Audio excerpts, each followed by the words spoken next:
মসজিদে নববী থেকে স্টার্ট করে নিয়ে একেবারে কুবা পর্যন্ত নিয়ে যাবে। 24 ঘন্টা যে কেউ যখন তখন আপনার মসজিদে কুবায় যেতে পারবে। আসসালামু আলাইকুম ওয়া রাহমাতুল্লাহ।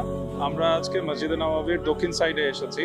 এখানে কুবা গেট বরাবর যে এরিয়াটা আছে, এখানে আমরা দেখতে পাচ্ছি যে এখানে রাসূল সাল্লাল্লাহু আলাইহি ওয়াসাল্লামের মসজিদ থেকে মসজিদে কুবা যাওয়ার জন্য যে সাম্প্রতিক বছরগুলোতে যে একটা ওয়াকওয়ে তৈরি করেছে, কোভিডের পরের থেকে এটা শুরু হয়েছে। এই যে দেখছি যে এই ওয়াকওয়ের মধ্যে সাদা সাদা টাইলস দেওয়া আছে।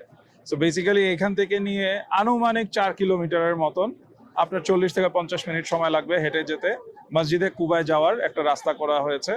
এবং এই রাস্তার দুই সাইডে হাজি সাহেবদের জন্য, ট্যুরিস্টদের জন্য বেশ কিছু অ্যাক্টিভিটি এবং হচ্ছে গিয়ে বিভিন্ন মার্কেট রয়েছে এবং সুন্দর করে সাজিয়েছে, রেস্টুরেন্ট এগুলো রয়েছে। এবং এই স্পট থেকে হচ্ছে গিয়ে আমরা যদি দেখি যে এখানে বাগি কারগুলোও রয়েছে, যেটা দিয়ে পার পার্সন 10 রিয়াল করে নিয়ে আপনার হচ্ছে গিয়ে মসজিদের কবিতে খুব সহজে যাওয়া যায়। শুধু তাই না, সেই সাথে রিসেন্ট ইয়ার্সে হচ্ছে গিয়ে আমার বাম পাশে দেখতে পাচ্ছেন যে হপ অন বাস, আপনার ইউরোপ আমেরিকার মতন এখানে হপ অন বাসের ট্যুরিস্ট বাস চালু করেছে, যেটা দিয়ে হচ্ছে গিয়ে তারা প্রায় 12-13টার মতন পয়েন্ট তারা কভার করে এবং পার পার্সন আনুমানিক হচ্ছে গিয়ে 80 থেকে 100 রিয়াল করে পড়ে। আমরা যদি দেখি যে এখানে বাস স্টপগুলো কি কি পয়েন্ট কভার করবে, সেগুলো এখানে লেখা আছে যে মসজিদে নববী থেকে স্টার্ট করে নিয়ে একেবারে কুবা পর্যন্ত নিয়ে যাবে। মাঝখানে হচ্ছে গিয়ে আরো 12টা পয়েন্ট এখানে কভার করবে এই বাস দিয়ে।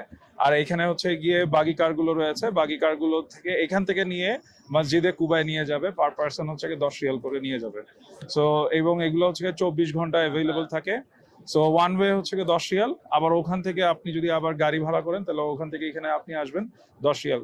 সো এই 24 ঘন্টা যে কেউ যখন তখন আপনার মসজিদে কুবায় যেতে পারবে। সেই সাথে সাথে হচ্ছে গিয়ে আমার ব্যাকগ্রাউন্ডে যদি দেখতে পারেন, এখানে হচ্ছে গিয়ে মসজিদে নববী দেখা যাচ্ছে।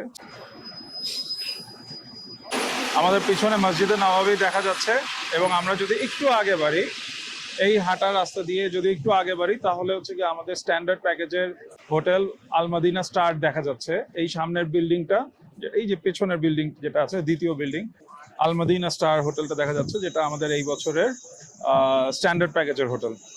সো বুঝতেই পারছেন যে খুবই কম দূরত্বে, মানে লেস দেন 5 মিনিটস হবে হয়তোবা, আমরা আমাদের হাজি সাহেবরা হোটেল থেকে মসজিদে নববীতে হেঁটে এসে পৌঁছিয়ে যেতে পারবে। Thank you.